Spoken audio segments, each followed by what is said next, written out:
Good evening, ladies and gentlemen, and welcome back to the LPL broadcast. Although both our games live from Shanghai are done, the show must still go on. We still have one more match to play. It's going to be Snake taking on EDG, and that will be coming to you guys live from Chongqing. Still on the desk with me is Raz as well as Clement. And before we break down this match, Clement, that was a great interview with Icon. Yeah, I actually got really nervous in that interview. Do you guys still need a Chinese-speaking analyst and translator here? He said enough. He's talked too much. Are you going to speak on behalf of Clement again? I guess I have to. I really do have to. Yeah, Clement, don't say things like that. We might actually take Icon on, and then you might go to North America and play for North America. Hey, I'm still a good analyst, okay? Come on, you cut that. Well, we're going to be taking down this next game shortly. It's EDG taking on Snake at Snake's home arena in Chongqing. Now, these two teams have played against a common enemy already. That's going to be FunPlus Phoenix, who we just saw play. However, those two games were very different. One was a one-sided affair, the other was a three-game series. Clement, I know you have some thoughts about this match. Yeah, I think the closest point we've seen these two teams butt heads is really in the Demacia Cup finals, and I think it really builds up the hype for this team, for this series, because it showcases the best of both of these teams. Yes. EDG with their clean macro plays, and Snake with their ability to claw their way back in skirmishes. A lot of times in this series, we could see that EDG made the correct macro play, they made the first kill, but Snake, with their members falling in, especially SofM, were able to outmuscle them and bring the tide back into their favor. So we're going to be seeing a game between muscles and brains here. Yep, they're spectacular players, but at the end of the day, the favorites here are EDG, and it's going to be up to Snake to find a way to kind of upset them in more ways than one. Of course, I'm not really hoping for a macro upset, more so just trying to find key picks like Thresh and Lee Sin to kind of be able to pick them back into the game through the bottom lane, because I think that if Crystal and SofM doesn't matter, way back when Crystal was a support pick, that was going to be the duo. I think that's going to be the same case now, because he is a phenomenal Varus player, and we've been seeing a lot of Varus plays here as well. And if Hudie can pick up the Thresh play, then I think there's going to be a lot of opportunities in the bottom lane. So there's some lights to shine on. There's some spotlights, and they still want to get a win in Chongqing. So if you're Snake, you got to get that win. Yeah, and to talk more about the important picks in this series, I feel like the big pick, especially for the mid lane, is going to be Ryze. I feel like EDG as a team, they play the global macro style so well. They take the Shen into the bad matchup of Tahm Kench, and they still value it because they're able to do global plays. Ryze really accentuates that, and I feel for Snake, that is also Guoguo's best champion so far. That's a very important pick. For the bot lane, I actually think the main pick we're going to have to look for is Alistar. Ooh. If Hudie can get his hands on this pick, then that can really start a lot of plays for EDG. Snake won their first game with that Alistar, and then EDG just said, no, we're not dealing with this anymore. Yeah, I would be super surprised, just to kick off of that, if Alistar and Tahm Kench ever see play in this series. Yeah, and I know that, Clement, you're a big fan of the EDG team composition so far. Not only has their macro been brilliant to watch, but they are also really big fans of the global team compositions and how they counter those when they picked up other teams. Tell me a little bit more about that. Well, I feel the main thing that really makes EDG work as a macro team is, unlike a lot of LPL teams, they know when to pull back their plays. So when iBoy and Meiko have a winning matchup, they're not going to go all in for the 2v2s like a lot of teams. Yes. Snake.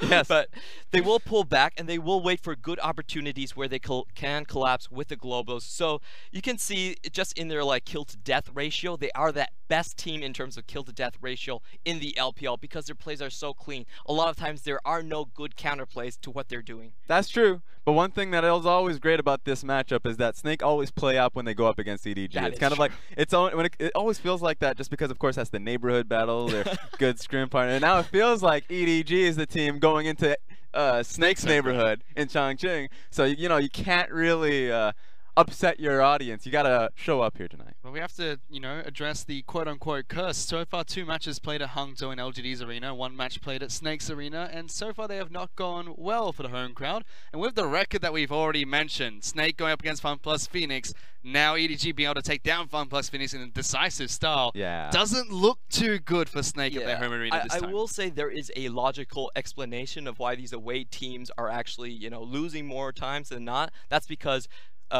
they they decided who would move out of Shanghai based on record. So if your record wasn't that good, they moved you out of Shanghai. Wait a minute. That's actually true. That's in the rules, okay? All right, I'm going to read up a little bit. That's what I got to do. Damn, you got exiled? Is that what you're saying? Not really, but it's like if you're a playoff team, you get to keep your fan base in Shanghai. That's basically what the league said. So there is a logical explanation. I will say though, Snake's got a response to this, and that's a victory. No, but I just feel like there's been a lot of hype coming in with Snake, of course, coming into the Demacia Cup. You just already mentioned it earlier on. So there's a lot of hope that they can pull it back, right?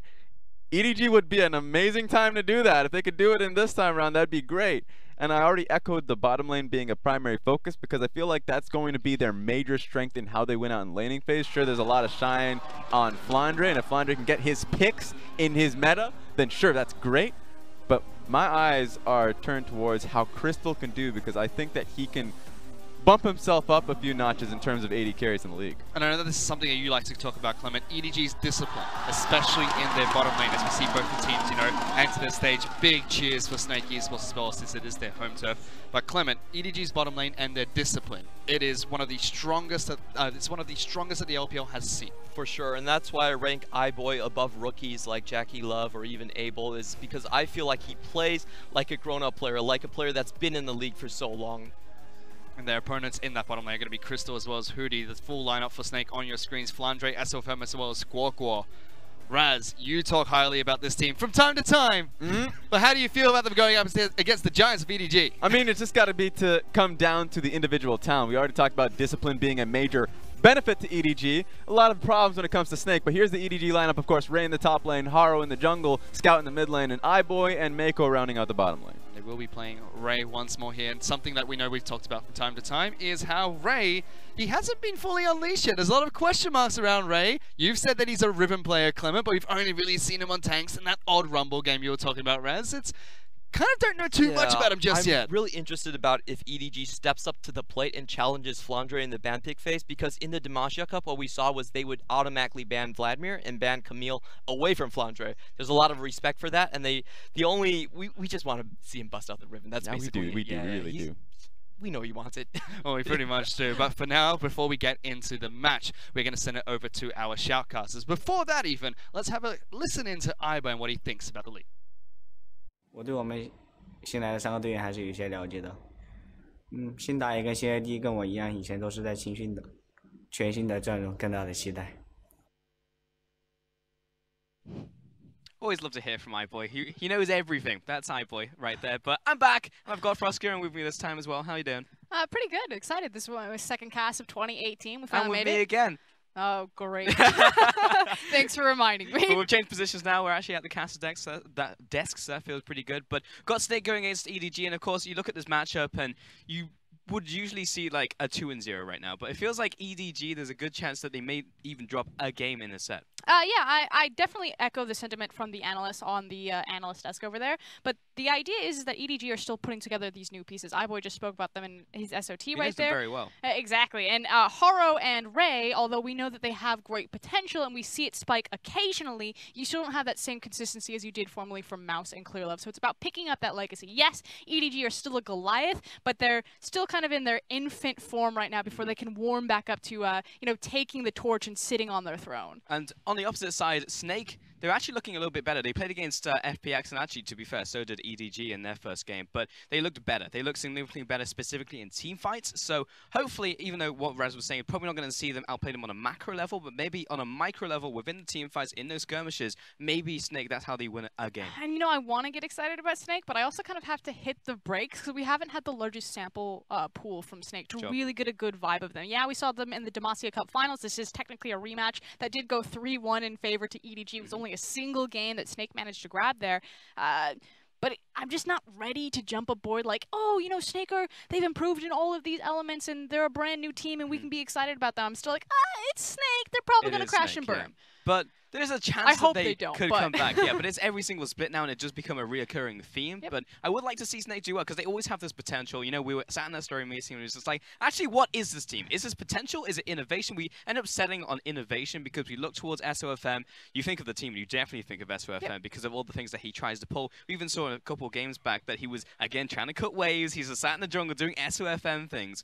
But this is a team who can innovate. They have the prodigies on the team, like Flandre. This guy can literally solo win games. We saw that on his Vladimir, so there is potential still there. Yeah, Snake are one of my favorite history stories. They're the woulda, coulda, shoulda of the LPL. I equate them a lot to Team Liquid or Curse because they used to always end up in the 4th place position. But the thing is in 2015, when all of these Korean superstars from Samsung White, Samsung Blue flooded into the LPL, this little unknown team that didn't pick up any big names flew under the radar and started taking names. They took down LGD, they took down EDG, they wiped through Starhome Royal Club, and everyone's like, whoa, you know, where did these guys come from? Unfortunately, Snake didn't get to make their big international breakout and really make a reputation for themselves because they ran into teams like LGD or EDG in 2015, right before MSI or right before Worlds in terms of either regional qualifiers or playoffs. And then from then, their prodigies never really got off to the right start. We've tried mixing and matching the roster a couple times. Now we've got Guoguo in the mid lane, which I do like over Zatai. He's definitely brought this new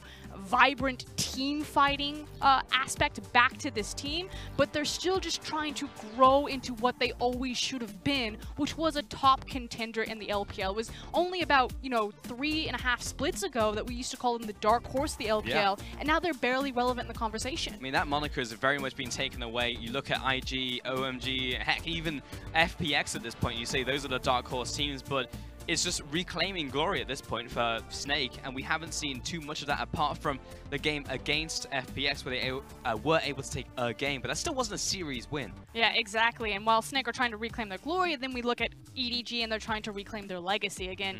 Yes, they're still a top dog, but it's a lot of new faces and trying to figure out where it all balances out, especially for that guy that was just on your screen. It was Meiko, being the captain. And then you look across Snake, you have to go to, that's the veteran of EDG. Well, Crystal's actually the veteran of Snake. Him alongside Flandre have been the only 2 mainstays throughout the roster's entire history since 2015. And Crystal clung on. He was a support for a while. He was doing everything the team needed to try and get him back in there. SofM was relegated to support at one point. Like, Snake pulled some crazy stuff last year to try and make this roster work. Yeah, and huge credit to Crystal. I mean, you talked about it, role swapping multiple times. In his recent interview, he talked about how he was now focused on the team. It wasn't just about him. And Crystal got his big start as a Draven main. Like, this guy was a super flashy, everything's for me, give me all the resources I'm going to carry, and now has taken a step back, played the support, moved back into the ADC, and is just trying to be everyone's man for Snake. And that's what they need. They need the teamwork element. They do. They've also got Guoguo. You hinted towards him earlier as well. And last split, we didn't see too much from Guoguo. He played and he was like, that was okay. But like this split, he has been significantly better. Maybe that is something that they can ignite the team spirit with. Yeah, the thing that Guoguo is really talented at is his team fight target priority. When he plays things like Malzahar, like Ryze, he usually always finds his man, and it's part of the reason why Snake's team fighting has gotten so much better. Whereas Zatai, their former mid laner, was more about the split push. He would literally play Victor in a 1-3-1 type of composition. So that is no longer the case. That said, you're looking at that man yawning on your screen. Scout needs to wake up because Scout can definitely body some fools in the mid lane. He is flashy. He always looks for the kill. He's always going to step forward and never back. So Guoguo needs to be on his toes. He goes a little bit deep sometimes, and the bottom lane as well is also pretty hype. iBoy down there, and this guy, I don't know, he just has this weird charisma about him. I absolutely just love watching him just both play the game and also just talk in interviews. Yeah, I was super fortunate. I did get to interview iBoy, and I basically asked him, who do you think is the best ADC? And Meiko literally from off screen was just like, don't say you. Say anything else but you. And iBoy goes, I'm not supposed to say who the best ADC is. There's much talent. And I was like, but do you think it's you? He's like, yes. He's just so confident of himself. He looks so unassuming as well when you see him. This guy's it's just not so like confident. The Icon swagger. Like, Yeah. if you would expect Icon would give an answer like that because he just has that, like, he exudes confidence. Sure. But iBoy is just so... to me, if Deft was the alpaca, Yeah. iBoy's the goldfish. Right. He kind of looks like this cute, unassuming, like, little person, and then these big, bold Turns out to be statements a come out of piranha, his mouth. the teeth come out and Exactly. like, hello. Just takes the arm, blood in the water, he smells it. But he's just very fun to watch. And like EDG, it seems like every split or every season at the very least, they bring in a couple new players, and it's like, how do they integrate into the team? Is it going to be the same EDG? Because it's the flagship team of the LPL. You think of LPL, you think of EDG, but there's a lot that goes with that. You have to win every single time with different players, and that's a lot to live up to. Yeah, and it used to be, you know, Clearlove's record, of course he's not starting for the team today, is that he won 5 LPL titles, and he was the only player on all 5 of those titles. So it speaks to the organizational strength and support staff strength of EDG to continuously find these talents and develop them into superstars. That's relatively rare in League. You look towards the players, but in this case it's very much the organization. Meiko is actually the guy who's on this team, who is keeping them together, as it were. But Snake versus EDG, we're getting into champion select. Zoe and Alistair coming out from Snake, so don't want any of those shenanigans. And Vladimir and Camille.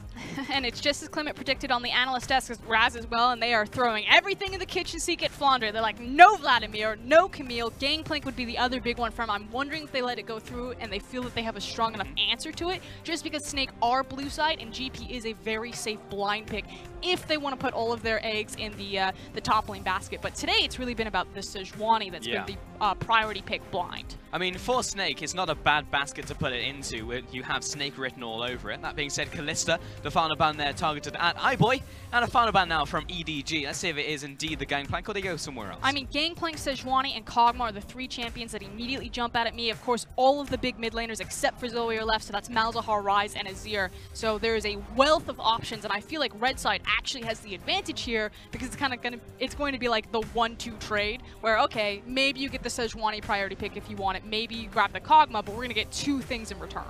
And Braum was the final ban there from EDG, and it's going to be a Jarvan lock-in for Interesting. Okay, so we were just talking about this before, you know, how strong Sejuani is, that it feels like she's super tanky, you can't do anything to her, her massive CC chain works with a lot of different compositions, and then she also wins duels for the majority of the time. Like, it's just bizarre. So I like the fact that we're seeing a higher priority from SofM on Jarvan. I think he's a phenomenal Jarvan player, but I'm still very shocked that he chose that champion over Sejuani. Especially at first pick as well. Shows the priority for Snake right there. Ornn was the lock-in for EDG, and Azir for Scout as well, so just getting their hands on these strong picks immediately.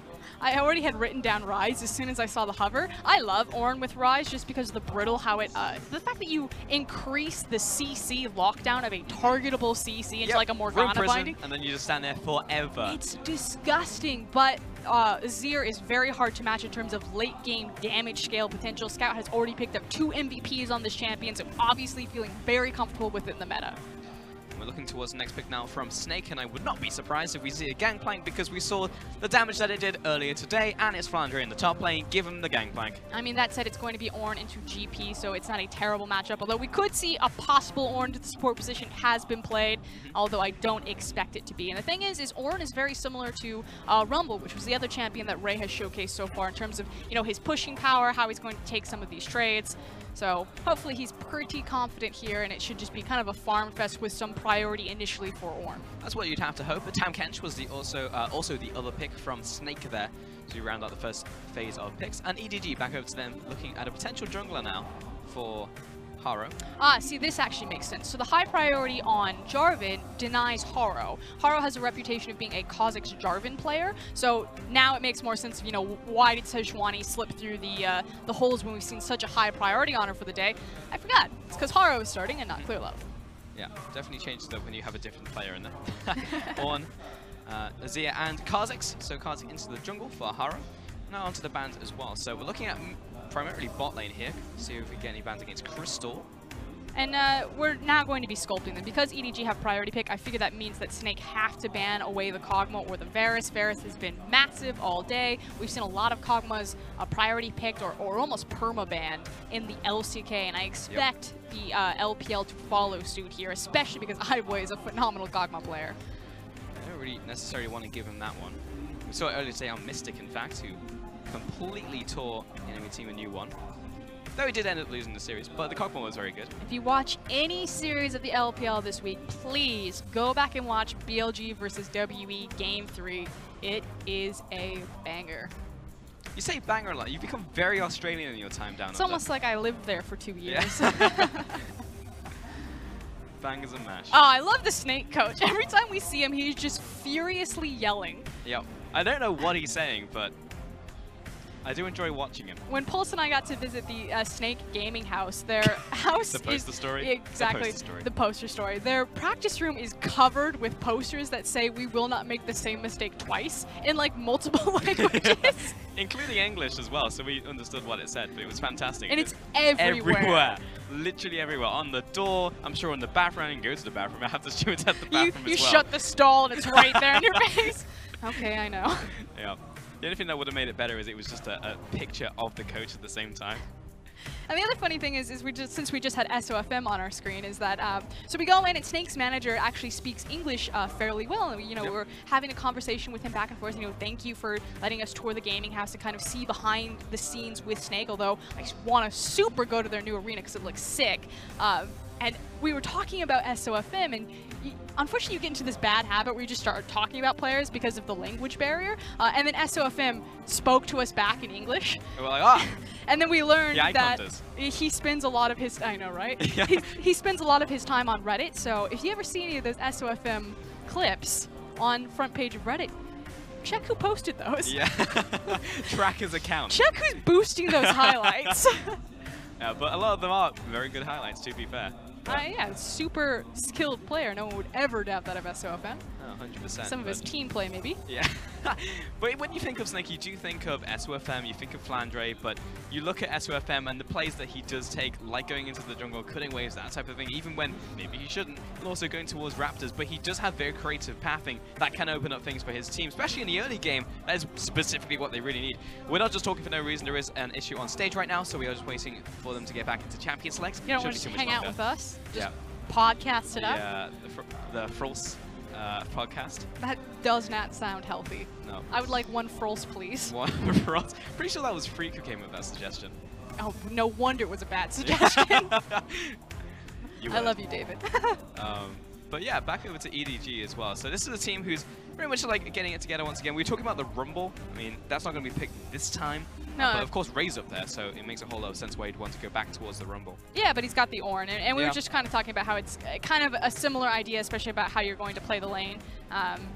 It's now a question of Haro has been giving a lot of attention to Ray in terms of the short, limited tape that we have for EDG. I would kind of expect a similar scenario just because Ornn offers so much CC and dive potential, especially on a Gangplank, and you have a Kha'Zix as your jungler. So Flandre has to play this one super close to the chest if he doesn't want to get punished, and so many teams aren't punishing Gangplank in those top lanes, so they just let him farm it out. I mean, they get the pick, and the pick is the first step, which is like, okay, great, we can do it, and then the second step is actually doing it. And it makes so much more sense to put priority on top lane. You go and watch the EULCS, they're diving top lanes like 3 times before 12 minutes. I saw multiple times that at 4:30, like Vitality's mid laner, the Italian Stallion is up there like... The Italian Stallion. That's what they call him. Holy moly. Jizuki, he had a sick performance on Rise, and he used the unsealed spellbook, and he's just diving. 4:30 top lane. Immediately the top laner respawns, and he's diving again. You're like, leave the man alone, he has a family. But the LPL, I mean, what are you going to do in the bot lane? You got Tahm, Kenches running around, you got a bunch of Broms running around, some Shins, and yes, there is kill threat there, but there's also so much protection. But the LPL's like, nah, double down, we're going bot. Just go top. Did you know that apparently me calling Jizuke, I think I called him Jizuke, and it turned into a meme within the Italian community because that's not how it was like actually pronounced, but then everyone started calling him that, and now that's just become his name like towards everyone. Is that how you pronounce it now? Well, it's Jizuki or Jizuke, but I definitely pronounced it wrong. I just want to call him... I did it for the entire EUCS split, and it just became a massive meme in the community. Well done, Pulse. Yep, no worries. That's on the resume. That's like the pinnacle of your career. Yep. I became a meme in the EUCS community. Yep, well, specifically in the Italian one, so got him. But we're now glad to see he's doing well as well. I also heard that there was an Alawi as well earlier. In the EULCS, and I saw that one. Splice picked it up, but I always like to talk about Alawi. Unfortunately, I still haven't managed to cast Alawi, which makes me really sad, because every time Alawi comes into the meta, even when Urgot was picked yesterday, I still didn't get to cast that one as well. I always miss it. It's literally the ships passing in the night. Like, this happens to Pulse all the time over the course of multiple years. I remember at All-Stars in Barcelona that Alawi was picked and hovered, and you didn't get to cast that game. Correct. I wasn't even on the Analyst desk or anything. I didn't get to do it. But you just hear, like, the distant call from backstage, like, no! It's It's like they were asking how many legs does Urgot have. I was like 6. They have 6. Like just get me on there, but not gonna happen. One day it will happen, and I'll just the entire cast be like, nope, shut up, Color. It's my time to shine. I'll just talk about life the whole thing. I'm the color caster now. I am the color caster, but we do have some more issues on stage. So we're going to try and resolve those as fast as possible. But in the meantime, you get to enjoy the frills for as long as possible. I don't know if I feel that nickname. All right, what's a better nickname Pulse then? Curin? Pulse Curin. That's bad too. No. I'm sorry, my name Pulse sucks. Curin, or no, because the Rin at the end, is you can attach that onto things. But unfortunately, Pulse is also bad for like attaching into. Actually, into how word. it works in the language. So my technical name is the Frog, not Frog. Oh really? Yeah. Okay. Because the ending suffix of it, I don't know the technical is language that there. the or? Technically, yes, like the title. Okay. Is that Ornn or Rin? What part? What a part it's just of the Froscurin? The very end. I'm gonna frog? butcher the Icelandic language. I believe it's the RINN. Okay. I feel like you should know that considering it's your name. Well, I tried to learn the language like 3.5 years ago, so Okay. it's been a while since I've been brushing up on it, especially as I try to learn Chinese. Fair. That's very much fair. We also have a small population now. Just to confirm, we do have some issue on stage. We are trying to get back into game now, so we're trying to get one as fast as possible. But again, you're pretty much in the same boat as us. We don't know as much as you do. Well, now we're on the same page, but Same no worries. page? Yeah, same page. What else do you want to know? I'm a book of knowledge. Why specifically Icelandic? Because of all the languages in the world, you were like Icelandic. Because I was planning on moving there. Iceland is one of the only countries in the world to recover from bankruptcy, and my partner at the time was studying the economics of the country, and so we were very interested in Iceland, and we were planning on moving there, but we needed to learn Icelandic. Fun fact, there's only like 300,000 people in the country, and only 500,000 people in the world know the language Icelandic. Icelandic, yeah, I heard about that, because I used to work with a guy who was Icelandic as well, and it's like, that's actually insane, the few people that actually speak the language. But Iceland is actually the warmer place compared to Greenland. Like Greenland is the cold one, and Iceland's the warm one, right? Yep. And Dracos and I got stuck there. Not stuck. We got the pleasure of going to Iceland and visiting its beautiful countryside because it is unreal to look at for about 36 hours for 2015 Worlds. We were on our way to London to go watch the group stage, and we had a layover there. And we're like, let's go into town, just see how it is. It was great. What was the coolest thing you saw? There is a giant church, and I cannot even begin to describe the scale of this building. And Reykjavik is on kind of a slant or a hill, and the church is on the very top. Okay. And so you can look directly from the church's doors straight down almost to the coastline, and it is just probably the most gorgeous, unreal scenery. You feel like you're just in a painting. Wait, how many cities? Is this just one airport in the entire of Yeah, and it's about Iceland? 45 minutes, and it's a tiny airport. How many towns are there in Iceland? Because if there's that few people, then there must be like only a few cities. I wouldn't know. No? No. You're meant to be this fountain of knowledge. What? You just hit a roadblock. It's like, hang on, Frost. You're meant to know everything about Iceland. I can't even pronounce majority of it. I can pronounce bear, Björknin. Björknin? Okay, well, apologies to all the Icelandic viewers out there. All 300,000 of you. I'm sure the entire population watches the LPL, of course. But so, what would you be called? Were you called something before Frostgear? Yeah. I was called Cranberry. Cranberry? Really? Yeah. Why cranberry? What? I had no idea. This is me learning something now as well. I was like, cranberry? Really? Now all those people who knew me from because I began playing this game when Nidalee was released. Oh, thank God, we're back! There we go. Stop the story time. Let's get us back into League of Legends. Pump the brakes! Oh no, it's just the audience. Well, we get to see the audience too. Let's analyze some of these signs. What made me great though is when EDG took the stage and you hear that Snake has louder cheer, but then you look at the signs, and I don't know if the EDG fans were just like covering up the Snake fans. I'm glad that we can see the signs now, but there were a lot of EDG Maybe they just signs camp in that at crowd. the front. Look at them. They just got a hole, they've like staked it out, even the person in the back. Well, it might be the same as our studio, where they just split them down the middle into groups of fans, but it looks like there are 3 sections there. They do tend to sit in the different sections. Vincent looking mighty fine there. Yeah, shout outs to Vincent, Chang Mao. But why cranberry? Because we didn't get to the end of that story. I just like cranberries. My favorite cookie is oatmeal raisin. I like cranberries in them sometimes. People are like, why don't you eat chocolate? Why aren't you a normal person? I'm like, I don't know. I can't League of Legends. And that's my life story. All right, fair enough. I know there's a player called Toothpaste in Chinese on JD, right? So...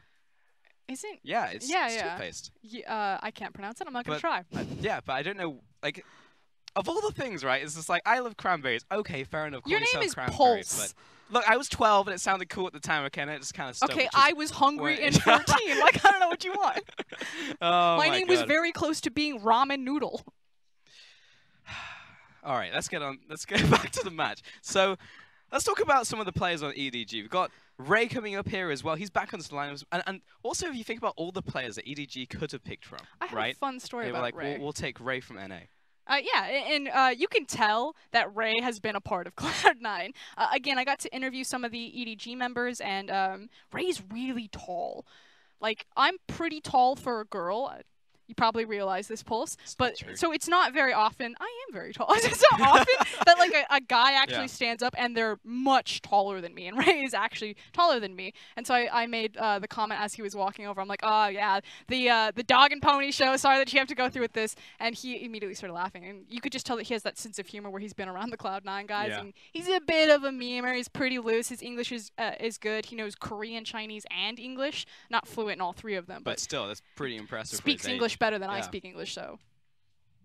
That's how I we haven't go. spoken to him yet, but yeah, I should try and do that. because Super cool guy. Wish him all the It's best. really interesting because, again, like picking specifically Ray instead of all the other talents that they have to choose from. Because EDG, they just pump out good players. Like, they have this academy. Like, it's even what iBoy was saying just earlier. It's just like, I know these players. They were with me within, like, the academy and when I was training up. And it's just like, well, there's probably at least some good top laners that EDG have been vetting. But instead, they choose specifically to go to Ray. And that's really interesting, you know. It's just like, yes, he's played in China before, and he's a known quantity, but EDG for the most part train their own talent and then bring them into their roster. Yeah, they run a massive development cycle. So Aaron used to be the primary coach of EDG and then kind of pulled a Firefox and stepped away into more of a general management position. Not the technical term of general management, but anytime you see EDG, chances are you can also spot Aaron kind of hovering around in the background, despite the fact that Nofe is their stage coach and strategic coach. And what Aaron does for the organization is he runs their massive development plan. And Pulse, we saw this when we went and visited Yes, EDG. we did. They I was were there. basically running a in-house point. tournament where they were just running 5v5s, and then that's where they find all of this incredible talent like Ray, like iBoy, and then bring them up. Yeah, it was actually insane to see. That house was crazy. It was just room after room after room of different games being played. But yeah, we're back into Champions Select, and hopefully we will have no more issues moving forwards. But we do have Rumble actually being banned against EDG, so they still fear it. The fact that Ornn is a flex pick here. And Ray's like, how dare they? But that's really interesting because that means that there is a higher chance that Ornn does get flexed down into that support position, which I can't remember which team it was, but we did have a team run a 3 top laner composition, and Ornn did get slotted into support. That's true. Yeah, it was literally just 4 flex picks, and then bam, they all slotted into place. But I see what scrims have been showing. Yeah. So support Ornn seems to be what Snake are expecting. Maybe even at this point trying to force it into the top lane, because EDG are like, okay, well that's fine. You man top lanes, but we'll just flex Ornn up there anyways. Yeah, and that's the thing. So far, Meiko's been hovering in between kind of the Ardent Sensor, or the tank Ardent Sensor user, so he's going to go ahead and lock on Taric. I really like it with the composition. I think it empowers Kha'Zix that much more, allows him to actually be that initiation potential. The issue is that not a lot of LPL teams really play Taric Ultimate correctly. There are very few Taric players in the LPL that I really trust, because it's more about a reactionary style league rather than a proactive style league. But as Clement was saying, EDG should be the team that can do this. Yeah, and to be fair, I think the LPL is getting better at Taric. Like, because it was pretty Eventually, horrendous we last would have split, to. But the fact it's been played so many times, and now we're seeing it sometimes internationally, like it has been doing significantly better. Varus pick up for Snake and specifically Crystal, and it will be Hudie locking in Guoguo's Cassiopeia towards the mid lane. And we've really seen Cassie kind of as a rise and return to dealing with, unfortunately, I'm going to have to say Rise twice, dealing with Rise. I haven't seen her too often into the likes of Azir, so I am a little bit concerned there. But if you can, match Azir's push, and if you're using Minion Dematerializer to do so, then that does open up a lot more opportunity for Cassie, and naturally her early game skirmishing at low levels is absolutely disgusting. So we'll see what Guoguo, if he picks up that rune to help him out. And Cassiopeia can also stop Azir from doing his, a swoop-de-dupe. The swoop-de-dupe, Putting slip the and slide. miasma on the floor and very much Shurima get shuffle. planted. I can keep going. I have no doubt. Ezreal was the final pickup from EDG though, and that will go over to iBoy. And it's actually interesting that Ezreal made it all the way to the end of the picking phase for both teams without being banned or picked. So less priority there. Yeah, and Snake are definitely very familiar with iBoy's Ezreal. It was an absolute terror in Demacia Cup. SofM in particular got styled on a little bit harder than he would have liked, but new series, new game, and Snake could look for revenge here. Yes, they can. It was 3-2-1. But if they can pick up that one win, and maybe they just need one more, that one more win, they could upset EDG. But it's a tall mountain to climb, because even though they have new players, it's still the name. It's still the flagship team, EDG, they're facing down. And, you know, again, Clement talked about this on the desk. When you look at EDG's kills versus deaths, their ability to slow down in team fights. When you listen to the mic checks, you'll notice that Meiko was constantly saying, you know, slow down, controlling the tempo of a fight instead of just, you know, calling out targets and rushing all forward. So Snake's increased ability to team fight will be tested here today because EDG are one of the most patient team fighters. It has been a staple of their organization since their inauguration in 2014. And we'll take one more look at these compositions. So the Tahm, Kench, and the Braum, 2 tank supports on the bottom side. So they'll be running as well, top side. Again, an Ornn Gangplank. Getting used to saying that one. We're seeing so many of those matchups today. So yeah, if we take a look or take a step back and just look at lane priority, I actually do want to start with the bottom lane because having the Varus there should give Crystal and Hudie the right foot or the right step to start their foot off. I don't know. They should have pushing power there with the Varus. We're going to ignore that. Yep. It's late.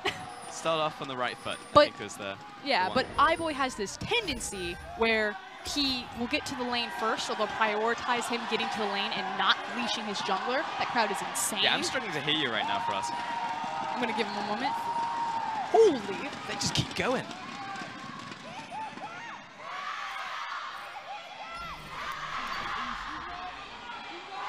And frankly, it makes a lot of sense that these guys are going to be especially passionate because they literally went to the Snake venue. I actually do wonder how long they're going to go on for, though. That was crazy cool. Oh my god.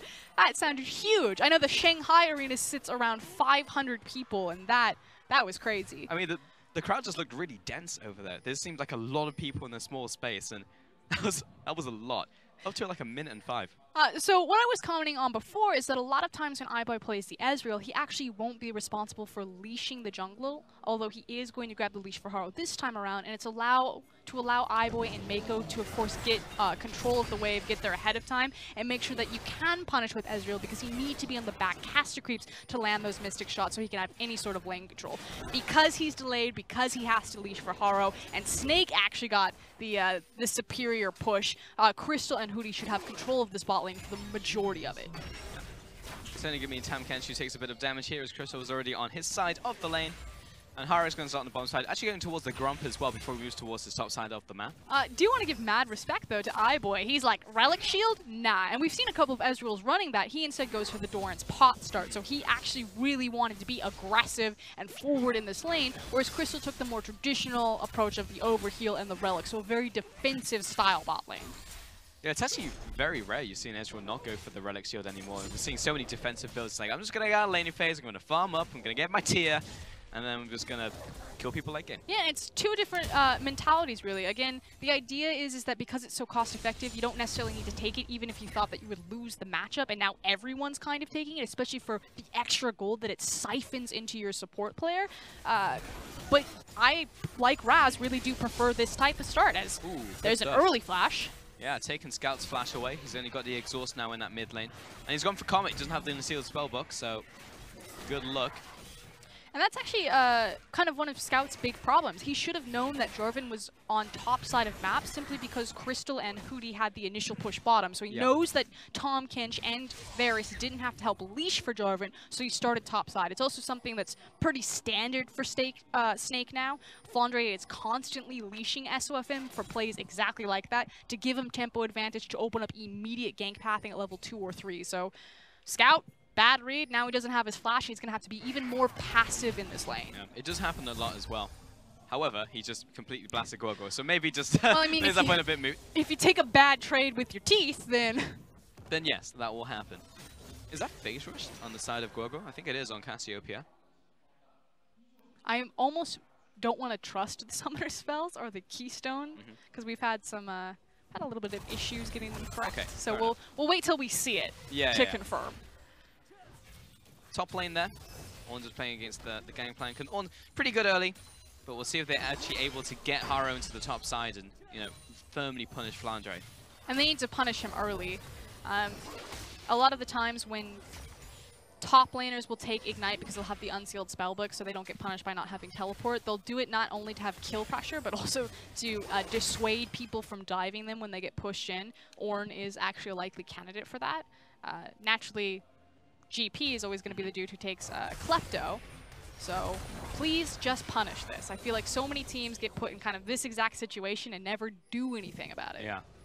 We saw a bit of that proactivity last set, but didn't turn into too much more than that. Haro trading up against SofM in the jungle. Good hop out there, but Guoguo chasing him down. Needs to force the mid lane to try and react here, and Scout is able to do so, but now he's under attack and actually dodges back the other way and decides just to take it.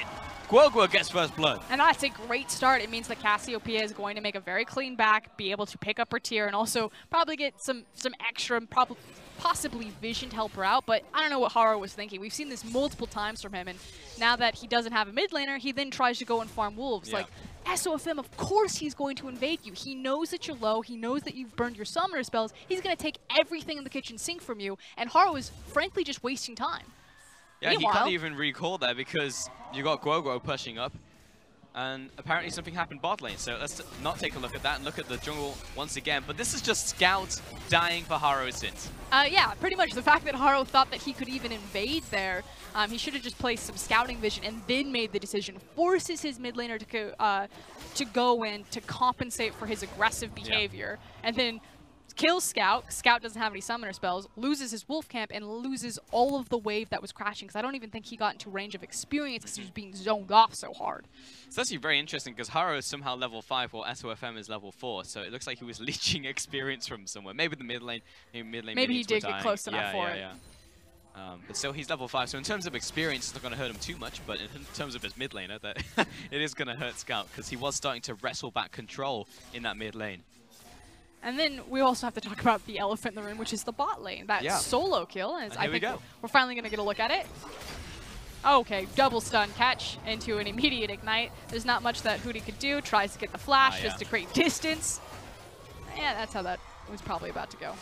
And there's another gank. Okay, well, gonna be a couple minutes until we can get that one for you. But Guoguo ganked in the mid lane and top lane now. Ray doing so much damage to Flandre. Has to flash over the wall. That was a great flash by Flandre though. However, Haro also on his way up to the top lane a little too late. Yeah, if he had flash, maybe he would go for that one. But he sees that instead, okay, their top laner is going to back. We have priority here. I can grab deep vision and possibly steal away this blue buff.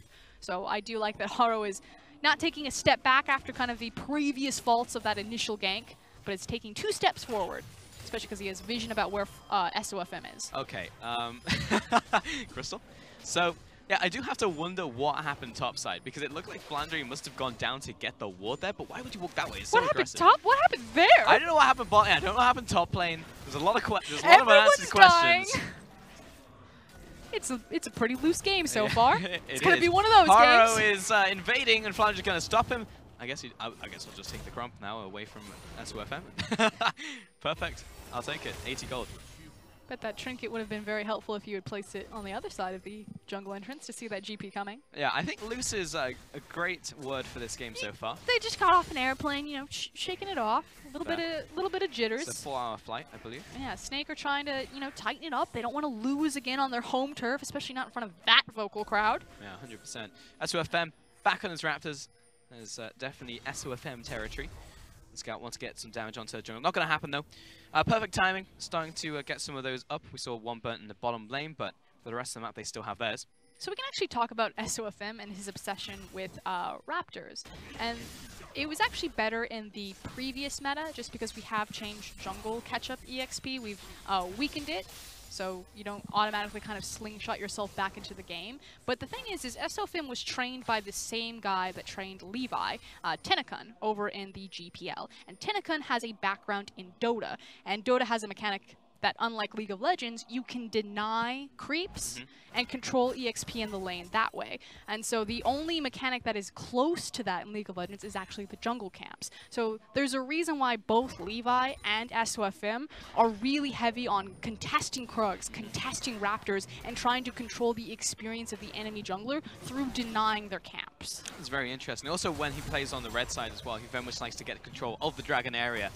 and just say that this is his now. Ray aggressing once more onto Flandre, gets the knockup, barrel comes down, but Ray is actually very close to getting this kill right here. Flandre does have his ultimate, hasn't used it just yet. There's a stopwatch, but Ray's just waiting over there, slams into the wall. That's just a very easy kill for Ray. And no emotion, just stone cold killer there from Ray. Yeah. That was actually insane. I'm very surprised Flandre let that happen to himself. I mean, he doesn't have flash, he just kind of has to watch it. I mean, yes, but Flandre has made some very over-aggressive decisions, like moving around the backside, walking into walls, allowing Ray to exploit the matchup. Because even in the matchups we saw today in the Ornn versus GP, yes, Ornn is very good into GP because you have the knockups, you can't orange out of them. You should never push too much up against Ornn because he will chase you down. That actually is a very key point, the fact that a lot of Ornn's CC is in displacements as opposed to hard CC, and Ornn just being one of the few things, like, he can't contest with that. I believe if you apply Brittle, I'll have to double check on this. If you apply Brittle, you actually increase the distance that a displacement affects you, or the length of which you are displaced, which is just bizarre. Like, that is just so overpowered. Yeah. But it does definitely extend the duration. I know that 100% because, well... That's nuts! Displacements are so few and far between in League of Legends. Think of, you could probably count all of the champions on one hand that have displacements built into their kit, because, again, you can't really cleanse or get out of it very easily. Yeah. I will say there actually is quite a few champions. I didn't know that because I'm a Lowy player, and the ultimate Thresh, stops it. Alistar, Azir. The Tug. Oh, yeah. Yeah, Thresh, Jarvan, Azir. There's a lot. Yeah. SofM jumps onto Ray. He does have his ultimate. Chooses to burn the flash here instead, so good stuff from SofM, trying to alleviate some pressure here. And we had conversation about how Haro needed to team up with Ray, make use of that CC, get this Kha'Zix snowballed on a squishy champion, but instead it's SofM who's trying to give some credit back to Flandre, get him settled back into the lane and giving him a lot of attention. And you can see that also in Snake's wording. They have a lot of defensive protective vision around their mid lane, so SofM is able to kind of pick and choose who he's going to help out, while Guoguo is able to stay safe. So I like the fact that Snake are, slowing the game down, responding to our EDG have placed pressure, and trying to put out fires. Very much important for them, but at the same time, I like that they're trying to get these skirmishes and at least trying to contest, because that's where they're going to win this game. Like, to go back what we were saying in Champions, like, EDG will probably win macro. It's EDG. They are just good at this. But Snake, the way that they win is by doing well, because they have talented players in their respective roles. Here we go, though. This is what we wanted to see. Follow the Forge God. Connects. There's a knock-up. Haro chasing after as well, and Flandre will flash away. That's step one. Just needs to gank again. Yep, just a wash and repeat. Unfortunately for them, it's just a mountain dragon, so it's not like losing out on an Infernal if you want to commit time towards that top lane. But now what does SofM do with that information? They've got control over the mid lane. Guoguo is already starting to shift down towards mid, and it's either going to be blue buff or a bot lane dive, but Meiko knows what's up. Yeah, unfortunately he doesn't have Cataclysm right now. Otherwise, for sure he'd go towards that bottom lane. He's actually just pathing within the jungle, maybe trying to get some information on Haro, and also waiting for the Cataclysm to come up, so he could actually do something. Now the blue buff has spawns and Meiko's just like, it's probably going to be an SofM here. Yeah, but SofM kind of loses his opportunity to react, and now he's forcing it. Yeah, Bastion comes down right into the Dazzle stun to flank drag away and lose half of his HP. And again, this is kind of classic Snake and why we say that EDG will have a stronger macro game than them. He's given information, he knows that Haro's up into the top side, it's going to take at least 30 seconds to reset his position, and so he has the option. Are we going to try to make a play bottom? Are we going to go for deep vision? Are we going to make a play on mid lane? And it kind of ended up being a none of the above scenario because he couldn't figure out where he wanted to hit, and EDG covered all of their bases. They're just so oppressive to play against. Yep, they can do everything all the time. Top lane, Ray was looking to back actually. It would be his first back of the game, even though he has that Iceborne Gauntlet. Seems to be what every Ornn is doing nowadays. Get that first Iceborne Gauntlet, and plus it's because those mana items allow you just to stay in lane for forever. Yeah, and you just get the armor also, so if you go Ninja Tabi into Gauntlet, GP is going to just stop doing damage to you. And Flandre will take a trip back to base. He's actually got a very early Triforce, despite how the lane has gone and the fact he's being ganked, he's ahead in terms of farm, and because he's got Kleptomancy, and because he's GP, he gets that Triforce. It's certainly still going to be a while before Flandre really comes online. He's only level 10, so I actually think it's quite smart that EDG go for the Dragon now, not only because they know that SofM aren't going to contest, but even if Snake did try to contest, it's a level 10 GP ultimate, not a level 11 GP ultimate. So I actually really like how they timed the windows there. Yeah, there's also item spikes across the board. Look at bot lane, Quitten's User is now completed from Crystal. So get it while you can. Next round is going to be Ocean. And EDG will pretty much just continue to scale up and start to get towards their first item spikes as well, because Scout's pretty close to his Nash's Tooth. Got those double Iceborne gauntlets on the side of iBoy and Ray. And Haro has found SofM, so SofM will need to find a way out of here. Whoa, that was actually knocked back. It looked like Cataclysm went down onto Azir, but he got knocked out of it. And well, suddenly, that just feels bad. It was just a party, and SofM was stuck in the middle of the mosh pit. Yeah, that was not good times for him, and he just dies in the enemy jungle. I mean, first off, why are you recalling in the enemy jungle? EDG will instantly react to it. To be fair, he was on a pink ward, so he thought that he was safe, but I do agree with you. SofM, he does tend to be a little bit greedy. He always tries to kind of min-max his own advantages, so just trying to save himself time there by not exiting the jungle. Wow. But in the end, this is kind of the spillover effect. Yep. And the Raptor camp, really? Yeah, Take it all, burn it all. SofM took his, so I'm going to take yours. But mid tower goes down, 650 gold in the bank now for Scout, and he's already 20-30 farm against his counterpart. And you don't often see the mid lane tower being the first one to go down, but maybe they can punish? No. That hurts. Not going to happen right there. And SofM, he's scrambling to try and find something because he does need to help these laners now, but he needs to find somewhere that's winning. I mean, bot side is essentially equal. Top, there is a slight advantage to Flandre in terms of gold, but they haven't really pushed Ray out. I mean, the big opportunity for Snake is that they have a lot of mobility and kind of semi-global presence built into their composition. So you got the GP ult, you got the Tahm Kench, and I think at this point, you either focus down bot lane and try to make use of kind of the hard CC that Varus will offer you, or you get control of the river by helping out your mid lane and then try to make a pick by having Tahm Kench TP you to somewhere and then also using or layering the GP ultimate on top of it. But in either of those scenarios, they need to be aggressive here and There make they go. something happen. They're doing it. They're hunting. Yeah, they're grouping up. Take away the wards in the river, setting up around this dragon area. Haro and Scout also walking down there as well to try and contest. Unfortunately, EDG never checked the river alone. They made sure that Scout had control of the mid lane, and then Haro and Scout held hands and walked into bottom river, and that is what dissuaded them. But now mid. That's the ultimate used down onto Scout. The Emperor's Divide. Comes Let's get Hudie. the disengage. Oh, Gangplank ultimate as well, but there's no one to actually capitalize. Haro in the bush. He's going to find Guoguo. SofM around the side. He's just going to meet a Sand Soldier. Haro needs to back away from Guoguo. And Scout does get out alive. Here comes the Ezreal ultimate. Just tags Guoguo. And see, that was the right attempt from Snake, but hold on, this fight might not be over. That is I've Iceborne heard Gauntlet. Ornn, and he's found Cassiopeia in the mid lane. Disappears against the side of the wall. Okay, again, right idea from Snake. They were looking for the skirmishes. They were trying to use the mobility for the pick. Unfortunately, they didn't find it. It wasn't at the right time. EDG then collapsed and punished and are now on the offensive, pushing through to second tier mid. That would be second tier mid falling before any other outer tower. Yeah, this is a lot, and there's also a very rare circumstance. You almost never see that happen. Azir will just plonk down this turret in the mid lane. At least bottom lane will be traded for Snake, but it's very much the smallest of consolation prizes. And Rift Herald is still up and available. Yeah, it's closing in on 18 minutes, so that window is going to be very short for them to pick it up. But if they do, like, the fact that you don't have to use Rift Herald to crack mid lane tower is massive.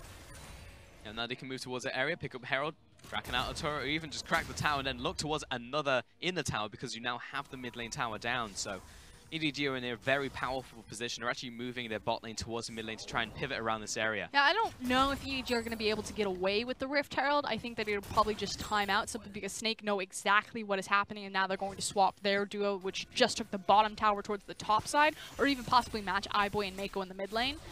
So I actually think that this one will fade out unless we see something really crazy. We'll see, because I saw literally a triangle of pings around where they want the vision for this Rift Herald. I mean, SofM very much aware, but we'll see if we see a contest now from iBoy and Meiko around this ward. SofM does have to back off, needs to respect that bottom lane. This is just so teleport. risky because key itemization has been completed for Snake. Scout went down there. Here comes the Ornn ultimate. Dual knock up onto the bot lane here, and Crystal's already very low. Has to flash out of this one. Ray, he's zoning two people right now as Flandre turns around to get to the rest of his team. But while all that was happening, Cassiopeia just demolished EDG. And again, Azir had died. Complete itemization or key itemization coming out of Snake's members, like that was just such a risky time for EDG to even look for a fight, especially one that they weren't set up for. So this could have been a scenario where no one gets the Rift Herald, that EDG are just able to hang around it and just dissuade Snake from taking it, but because they went for a very uncalculated risk, they're now going to lose it and the towers will go in favor of Snake. They wanted more, they wanted everything. But in the end, it did end up biting out 3 kills. And we get to see that what happened to Scout and hopefully how Cassiopeia just murdered everyone. Yeah, just that added mobility and where are EDG members to be found. You can see them on the minimap. They're trying to rush up, and who do they run into? Cassiopeia, and she's actually going to control the bottom half of the screen. It's just a massive ultimate. Pick up some free gold for herself. Yeah. And just caught in the choke point against Cassiopeia. There was a snake in the bush, and that's essentially what happens. And now things are going to flip really dramatically for Snake. So you've got the Rage Blade, the Wits End completed. We already talked about the Trinity Force, but now GP's also got a Ghost Blade in his back pocket and the Rift Herald. Snake are sitting fat, pretty, and happy right now with the Rift Herald. They have the swagger. They know that they can fight for this Ocean Drake. Azir's still trying to scale up. He's only got the Nashers. He's only got the Void Staff.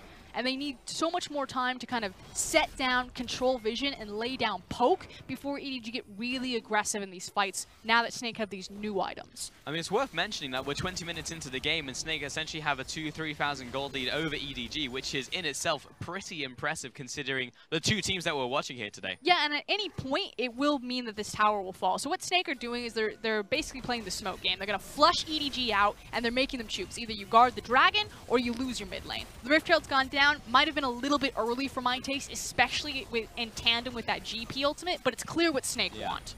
Could have maybe held on to it because right now they can't finish off the mid tower, but they can now position around the dragon area itself. Ray is poking away, just gaining ground on them, which appears to be the plan right now. Crystal just toss out an ultimate, it looked like, but did not connect. In comes the Ram. Not a lot of follow-up. No, from neither team actually. Though Ray is just trying to find someone at the front lines that he can maybe capture. But this is what cannot happen. Snake are starting to get whittled down by a lot of this poke from Azir, Kha'Zix, and Ezreal. Yeah, SofM lost a lot of his HP, and that's kind of goes back to the problem that they popped the Herald so early. They couldn't just pincer EDG and put them in a bad lose-lose situation, and now EDG can just shoulder their way towards the dragon. Yeah, they're just being the more decisive team right now, which is what just cost Snake in this initial play setup. Like, Snake, you're actually strong right now. That shouldn't be the automatic case. Yep. They're good. They just need to play a little slower instead of getting antsy, because that's exactly what happened in EDG. The fact they were just able to walk over to the dragon and just take it when Snake initially had the priority.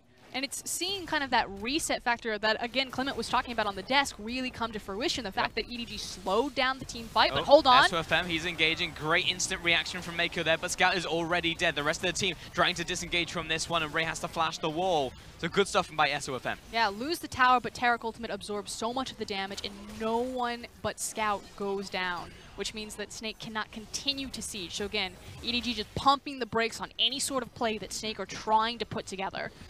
I'll compliment them where credit is due. They managed to take the tower and also Scout, so there is a kill and a tower in the bank. And again, I feel like I've seen this one before in the same brush as well. And this time he didn't even have a pink ward. It's just not your friend, SofM. Find a different bush.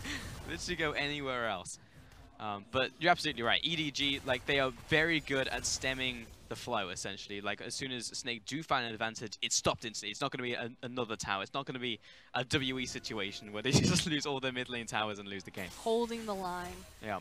But EDG still, excuse me, not EDG. Snake still have so much control over the side lanes. Because EDG have lost their 2 outer towers, Snake can now play with, you know, building up big massive waves and trying to flush EDG out of key monster objective areas like the Baron, which is now in play. Also means that there's just a really nice farm lane for Flandre. Yeah, he actually gets the farm from the GP. He's already 2.5 items because that's what GPs do. So he will be approaching the 3rd item quite shortly. Probably as soon as this fight breaks out, he should have 3 items. Next dragon's going to be Mountain, so both teams will want to contest this, but more importantly it is around this Baron area right now. Vision now being contested, and Scout has his 2.5 items as well. So both teams are actually pretty strong. Yeah, it is the vision game. EDG have to be exceptionally careful whenever they're trying to pressure for that type of vision control, simply because they are against a GP, they are against a Tahm Kench. We've already seen that Snake are very keen to find, catch them out and make certain picks with this composition. So Snake actually just playing this very clinical, understanding that now we're back in control. They've controlled their side lanes like we were talking about. You can see that Flandre got the bottom wave going, pulls Ornn away from the fight, and now Snake have the gusto to step forward and start setting down their triangle vision in EDG's red side jungle. I'm also looking towards Crystal here because he is pretty built up. He's got 245 farm at 24 minutes, as does his counterpart. The AD carry has just been farming up a storm in this game. Now looking towards SofM. Gonna spot Haro. Flashes away, or rather jumps away. Bug about to get squashed. I don't know what Haro was thinking there. That could have been a lot worse, depending on who was standing in that bush. 100% with SofM had landed the flag and drag. What is it with junglers and laughing today? I think it's also just an SofM thing. True. I mean, Pepper was going off as well earlier, and that did not go well for him following the laugh. It was all downhill from there. But Flandre has been in this bot lane literally for, I don't know, 2-3 minutes now, just farming and farming away. He's going to get pretty big unless someone attends to him. And Snake are pretty comfortable kind of fighting in this position. At least for their 2018 season, we actually watched them kind of make this Baron dance multiple times. It's been a lot of the times where they've tried to swing back these miracle games. Unfortunately, the series haven't closed for them, but these types of situations where they're playing around the Baron, where they're trying to manage side lanes, is something they are very comfortable in. And it's usually where you find the big Snake miracle comeback. Yeah, Flandre is now 3 items, and this is essentially the ticking time bomb that we were talking about in previous sets. I mean, you can leave the GP up if you want, but eventually he's going to get to the point, regardless of whether you want him or not, to just obliterate your team. And then it comes down to vision control. You know, do you allow the GP to get into the area first, to set up his barrels, to lure you into the trap, and then just blow you up? Or do you stay on the offensive? Are you proactive in denying the vision? Are you careful about how you go and face check into areas, you know, smoke him out, and then look for the team fight? Because that's how you can punish him. I mean, the Baron has been started. It's down to half. Haro and Ray placing walls over the wall. They have seen him. SofM will get away from this. Flag drag right into the angry Baron, so probably don't want to do that. However, we have initiated onto EDG. Burnt the ultimate from Meiko. Yeah, trade 1 for 1 there, although Snake did burn their smite. Of course, it will be back up right about now, just so SofM can get his health back. Now EDG starting to push down the mid lane. There is nothing to take there for a long while, but they can use it as a pivot point because Snake don't have anywhere safe to run through now in the mid lane. And now it basically comes down to execution. So if Snake are trying to continuously move EDG around the map and then use their added mobility to find picks or to catch someone out unsuspecting, EDG want to stay clumped together, really pivot around Azir as their primary focus point. So wherever Scout goes, everyone else should be the follow. The only guy that has a bit more freedom and kind of how he wanders around on his own is, of course, Ray on Ornn. EDG looking towards this. There are a lot of wards in that pit. EDG looking towards the Baron again, moving towards the top side. I mean, they still have those altars up, so theoretically, you think that EDG should be able to just knock these over, since they took 2 towers in the mid lane. It's because EDG aren't actually driving this game. Snake have been in control, and they're the ones that are dictating where we're fighting, how we're posturing, and what tempo we're moving at. And that's a good place for Snake to be. That said, they don't have a lot of experience being in this type of position, and so we are starting to see them, you know, kind of fumble. They can't keep dancing around, not executing on something, because the longer this game goes, the stronger Scout is going to get. And we've seen the massive Azir damage and how Azir can really take over a game. Yeah, it's like usually at this point in time we should be behind. What's our comeback mechanic? But they're ahead. I think if we just sit and farm out the dragons, boys. That's what we can do. But unfortunately, EDG are just continuing to get these dragons. Here's the teleport. Trading a dragon for a Baron is exactly what you want to do. And of course, this is being spotted by EDG, instantly stopping the dragon They're here. They're just going to burn it. Burn and turn, boys. Burn and turn. It's at 2,000 HP, and it's already gone. Snake just needs to disengage here, but SofM, why are they forcing through this choke point? It's allowing Meiko a chance to try and engage on them. Flag drag away. In comes Call of the Forge God, triple quadra knockup, and Scout knocks them all back as well. They need to get to a safe point on the map. I mean, the altar turret is still up, but EDG are pretty healthy apart from iBoy. The empowered recall is, can they get there in time? Oh, they have 4 seconds. They might be able to just do this. Guoguo try and get towards the bush. Meiko is going to try and push through the tower, but the miasma is huge, and Haro face checks right into the petrifying gaze. This is literally an every man for himself type of moment for both teams. Immediately, Crystal just pieced out. He's like, I'm sorry, guys. I got the empowered recall. I'll see you on the other side. The rest of you can fend for yourselves, and luckily Guoguo was not the one to teleport immediately because he was the one who was just the savior of the rest of them backing off. But that was good stuff from Snake. I mean, they picked up Baron. It was perfect timing. It was very much an objective trap. It wasn't just good stuff, it was great stuff. You know, again, where is the prodigy from Snake? The potential there. We know that these guys are great players, and they've been together for a long time. They've been trying to find the right puzzle piece that can slot into everything, but they're never decisive in their macro calls. Finally, I don't know who it was, Flandre makes the teleport, they burn the Baron, and they walk away with it for free. So now they were in the driver's seat, both hands on the wheels, they just stepped on the gas. They're very much accelerating. That's 4,000 gold lead there for Flandre over his counterpart as well on the Gangplank. And to be honest, he's just going to get out of control at this point. Haro has to hop over the wall. And it's just complete control now to Snake. And this is just pretty fantastic to see. This is Snake beating EDG and doing it in good fashion. And it's now going to be the Scout versus the World show. You know, Azir's damage cap is really the only one that can compete with the fact that Crystal now has 3 complete items, as well as the fact that Flandre is very big, about to complete his Infinity Edge as he's sitting on Crit Cloak and BF Sword. So Gangplank's going to hit like a truck, Varus is going to hit like a truck, and Scout has to stay alive.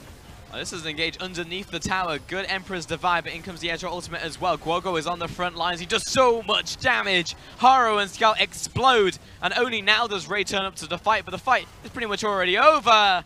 As I say, the Call of the Force God almost taking down SofM. They're just running over EDG, and the gold lead is starting to spiral quickly out of control, closing in on 10k in favor of Snake. This is actually absurd. Snake are pushing it down the mid lane right now. They have the Baron's up minion wave. Flandre is approaching the tower. It's going to do so much damage because of Trial by Fire. Hudie has now got Tower Echo, which is absolutely perfect for them because they get that little minion alive. And now they're just cracked open the mid lane inhibitor tower. Can they go the distance? So we're going to take a reset. We're going to spend all of this global gold that Snake has just accrued. They still have the outer tower up in the top lane, the bottom tower, as well as an open inhib in the middle. So Snake do have a wealth of options about how they want to attack the map. So we take another look at this dive. And this is just the confidence of Snake. I mean, that's probably the best Azir ult that you're going to get. Unfortunately, it just punches them all into this massive GP ultimate. He's hitting like a truck, and Snake just have this massive gold lead that is just boosting them in these skirmishes. Why do I have this feeling at the back of my head that this isn't a done deal, though? Why do I feel like that? Because Snake, they have almost the 10,000 gold lead. They had the Baron. It's an open middle inhibitor tower, but for some reason, I'm just like, there is a chance that this doesn't end. This was a very similar situation that EDG were put in their first game against Fun plus Phoenix. So we have seen them come back from situations worse than this. We also have a lot of tape of Snake fumbling situations better than this. Yeah. But they are taking literally everything right now. This is an inner tower falling. They have so much gold over EDG. Just hold my hand, Pulse. We're gonna ride the Snake train. I'm tentatively stepping onto it. Raz looks over at me like, nah, that's about to slide out from underneath you. I see you, Raz. But Flandre, again, in a side lane, is getting to soak all this farm. He's almost equaling a 100 CS is what I was trying to say. It's a flame horizon. I was trying to avoid saying it because we say it every single time, but I might as well just say it. It's almost approaching the flame horizon over his counterpart. In vogue to talk about CS. Hello. SofM jumped right on top of Meiko with a Cataclysm, but there's no real follow-up from either team because Meiko will interrupt a lot of that using his own ultimate. Meiko now gobbled up by Hudie, spits him back out. That's a kill. Flandre very low, but Ray unable to fully capitalize, and Scout comes in, actually completely destroys Flandre, and now everyone has to scatter. The big damage source is down. And the thing that I really want to point out is where that fight actually happened. That was kind of in between the mid and top tower. Obviously, Snake were using that pathway so they could apply pressure to both of them and then cheating between it. There's nothing really there, though, you know? There's no tower, there's no buff. We weren't really fighting over anything. It was literally Snake just trying to play the big game by trying to catch EDG out, and they got caught out. And that's kind of the problem with Snake. That's why they keep finding themselves in positions where they have these big leads, and then unfortunately it's just miscalculations, poor macro movements. Like, why are you there without your team? Yep, he ults in, and it's like, well, okay, timeout. Meiko's popped his ultimate, so chill for a couple seconds. Yeah, and the thing is then it forces a lot of key ultimates to be used in response, so reactively as opposed to proactively. And then from there, Scout just realizes that he has a good position, and Azir was doing so much damage with Ezreal from the safety over the wall, and as soon as they see that, Snake's front line has dropped and they've used a lot of their key abilities, they immediately jump over the wall and punish Snake. And now you've lost all of that momentum where you were applying pressure to EDG's base, where you were trying to siege up key objectives that would have made this next Baron in 1 minute free, and now we're back to a 50-50 coin flip, and you don't want that when you got 10k gold lead. And that's why, as a fan, as a caster, as a player, you look at Snake and you can never really feel confident that the game will actually finish. No matter how much that they get, situations like that happen, and especially against a team like EDG who can capitalize, they can see those small gaps in the armor they can exploit. Zephyros, he's actually still in the same bush. Okay. SofM, get out of that bush. We are about to have a heart-to-heart. This is going to be your fine Jesus moment. Get out of those side lanes. Just be with your team. Be the Jarvan. He does this on every champion. It doesn't matter if he's playing Gragas, if he's playing Elise, if he's playing Jarvan, if he's playing Zac. He will play them all exactly the same way. Oh my god. You know what? I think he finds his happy place. Like last split it was the Raptors. This time he got the red buff. Good job, SofM. But now it's that bush behind red buff. But he's so good. He plays so risky. He does. Trust us when we say he is a good player. In comes the Ram, knocks up 2. They were kind of stalling out in the front lines. The bruisers are very, very tanky, and the ultimate from Gangplank was a let's just back away. Timeout, ladies and gentlemen. Let's stop this. Who has position on mid lane? And Snake immediately tried to burn the Baron. I've seen this before. We have, but last time EDG were on the opposite side of the map. That's actually secured by Guoguo. Haro, he does have the ultimate down top. He's invulnerable for now. Flashes over the wall, but Scout will be falling momentarily. Meiko trying to get out of this one, and with his dying breath, may save the rest of his team, halving the lineup. But that's the ultimate coming in there. It's Crystal and Hudie taking the Abyssal Voice to chase down. Haro low. Flandre teleporting into the bottom lane, and he has one sight. And that's going to be the bottom lane tower. Multiple members of EDG dead, especially the Azir. It means they've got no wave clear. So many people are low. This should be the game. It should be. They're pushing in with the minion wave. 5-man strong. Haro, iBoy, and Ray, the only ones left to defend. In comes Forge God once again. Great knockup, but there's no real damage to follow up. Haro needs to get into this backline, but Guoguo is looking very scary right now. Looking at iBoy, see if he can do the kiting. Can he get any of the kills down? But Snake unable to finish this game unless they're going to loop back towards these minions. But they've decided to back away. Lots of damage onto Haro. But unfortunately, he will not go down, and Snake have to push again. Oh my god! I cannot believe EDG held there. The king of Ornn ultimates from Ray. Huge shout out, because not only did he hit multiple members of Snake and deny them the ability to do damage in the duration of the knock-up, but he cleared the minion wave. He hit a lot of those creeps and knocked them very low. Yeah, and iBoy is also sniping the stragglers from the sidelines using the Mystic Shot, and that's pretty much it. EDG have managed to survive by the skin of their teeth. Now Elder Dragon is on the docket for both teams, and it just gives another chance for EDG to potentially come back. But I don't want it. Snake have played the team fight, the late lane phase into the early mid game so well. They were decisive. They pulled the trigger on Baron twice. They're now going to do it on the Elder. There's nothing EDG can do. They didn't get in time to wander and place down their vision. So this isn't EDG just being lazy on the ball. They know that this is happening, and now EDG are like the Spartans, like. This is where we hold them, man. Set up the shields. I agree. Like they've earned the win. They just need to take it. Like it's literally there for the taking. But EDG continuously able to hold through miracle plays from the mid lane, the top lane, through iBoy, from anywhere. It just keeps happening. I feel like I'm watching Hercules versus the Hydra right now. Like who's Hercules and who's the Hydra? Well, the snake is the Hydra. Oh come on. Well, okay, I wasn't thinking that symbolic, okay, but... Oh, with that simple. Your analogy was that simple. Yeah, fair enough. Flandre, full item build right now. Should be able to just one-shot the entire team, but he keeps stepping forwards and taking all this damage. Keeps happening. Ah, the Azir. I'm not touching you. I'm not touching you. It's like that older sibling that just has the hand held out. The long limbs.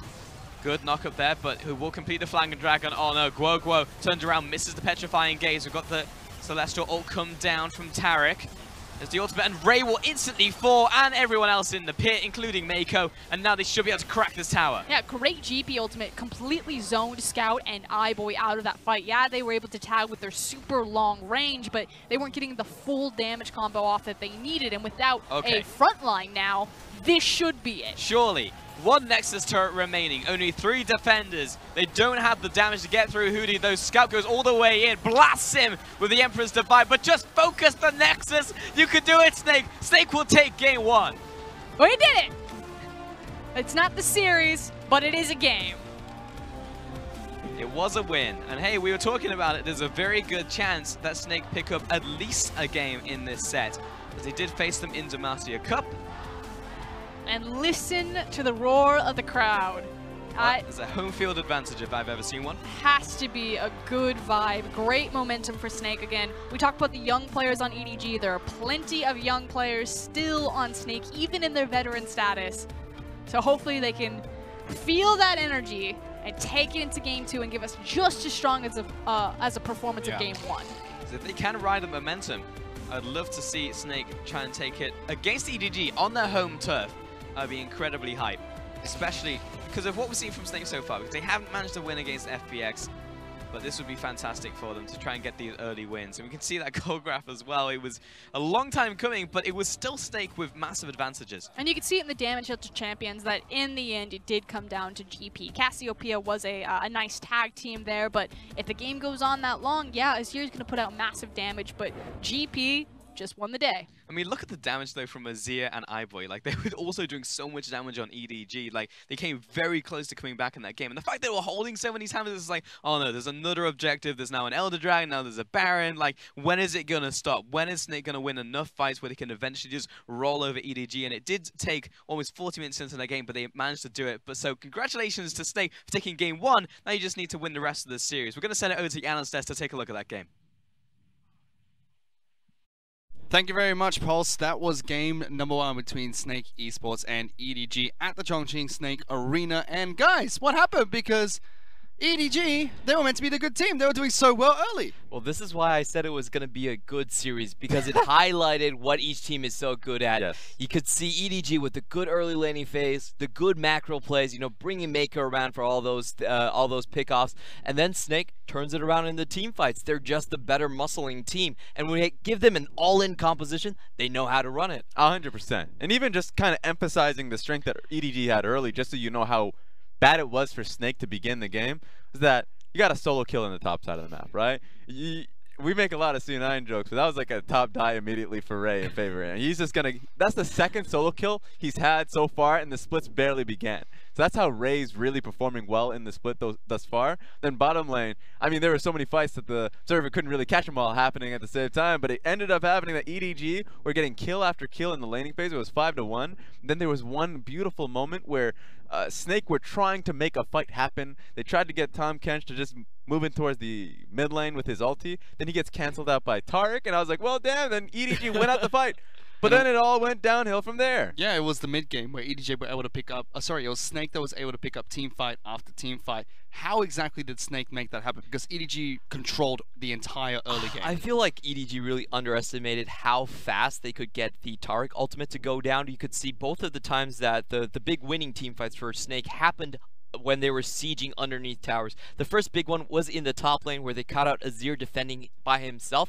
When the other EDG members funneled in, yes. Cassiopeia was already waiting for them. The second big play was underneath the mid turret where SofM were pushing there, and it seemed like, okay, we could hold this with Azir. SofM's like, no way, I'm just going in. Instantly flash R's. The Cosmic Radiance didn't even fall down, and then Guoguo followed up with that beautiful petrifying gaze and just wiped EDG on the floor with that. You mentioned it. It was honestly, Guoguo is probably the best game that we've seen thus far.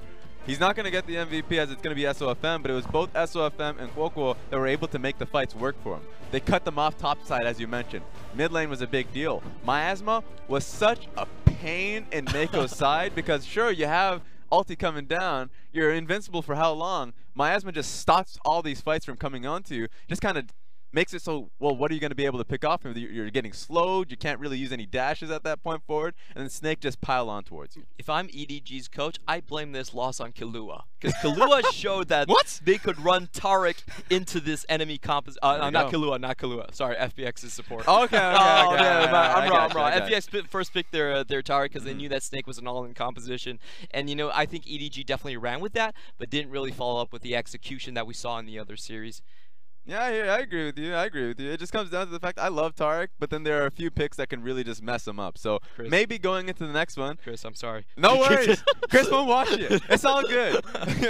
But yeah, maybe going to the next game into the series, I wonder if they are going to be willing to kind of drop all those support picks because Meiko was confident picking himself up to Taric and losing out in the Alistar, Tahm, Kench, all these bans coming through going into the second phase. So I want to see what the pick ban is going into the second series and how it impacts the bottom lane, because he was doing really well in the bottom lane. It turned into a 2v2 kill just based off of the double stun with the Taric, but later on in the game he couldn't find that effectiveness. Exactly. One other thing we should mention about this game is that I feel like Snake was really smart in their ban pick. They saw the double scaling from Azir and Ezreal, and they picked up Gathering Storm. Yep.